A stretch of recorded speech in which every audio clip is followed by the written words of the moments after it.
I always thought I was just being funny. That night at Half Oak, surrounded by friends, laughter, and half-finished drinks, I decided to crack a joke to keep things light. I said my body count was probably higher than everyone else's combined. People laugh, but not really.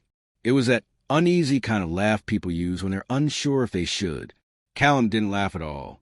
He just looked at me, quiet and unreadable, then gently set his fork down. I teased him, told him to chill out. It was just a joke. Still nothing. The silence stretched so long I started rambling, filling the air with nervous words about men being too sensitive. When the check came, he stood, placed money on the table, and walked out. Everyone watched, faces frozen. I forced a smirk and said he just couldn't handle a confident woman. At home, he didn't argue or ask for explanations. He calmly packed a small bag and said he'd stay at his mom's for a few days. I told him he was overreacting.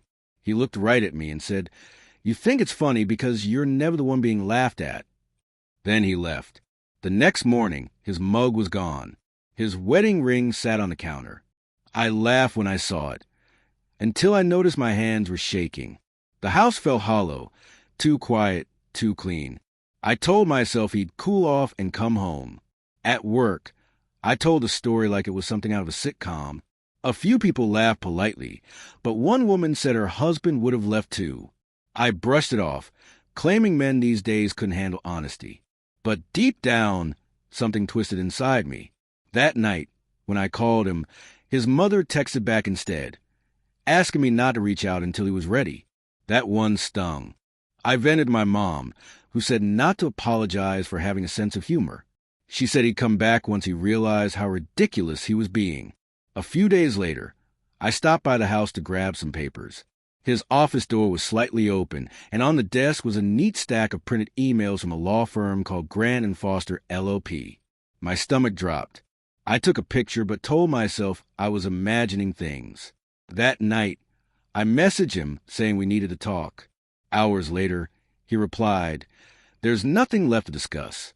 I stared at those words until my phone went dark. That's when it hit me. He might really mean it. A week passed. A mutual friend invited us both to her birthday dinner. I decided to go, convinced he wouldn't dare make a scene. When he showed up, calm and collected, I felt a strange pride, like I could still get under his skin. The conversation turned playful again, and I couldn't resist.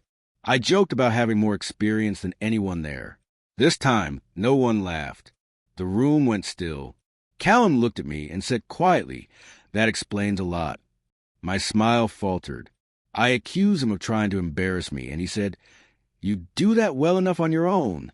Then he pulled an envelope from his jacket, set it by my plate, and said, "You like attention?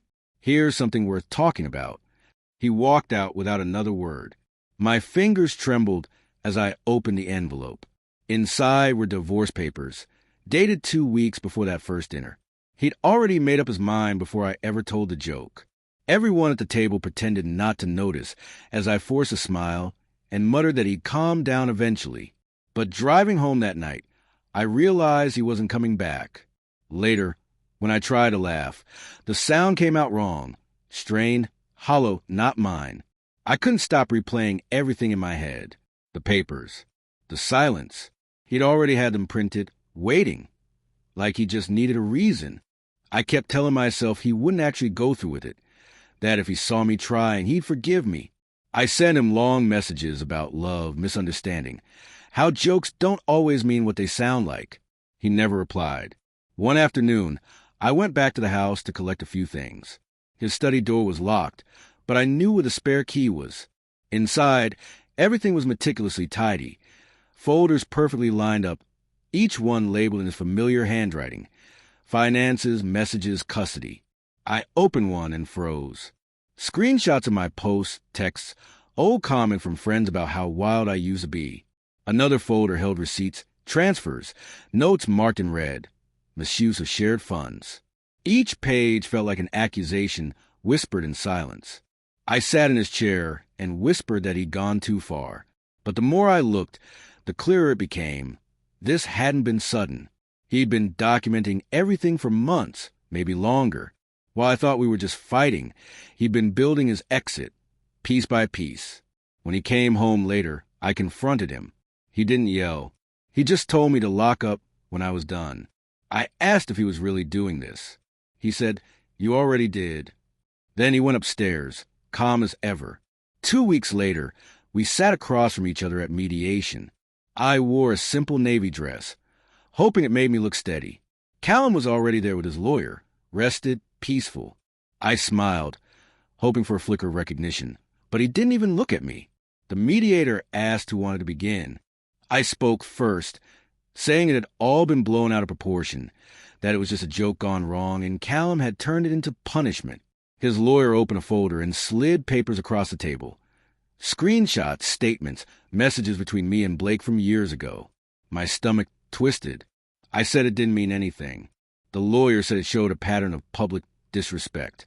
Callum stayed silent. When the mediator asked if he wanted to say anything, he simply said, "I'm only here for closure." I tried to take control again.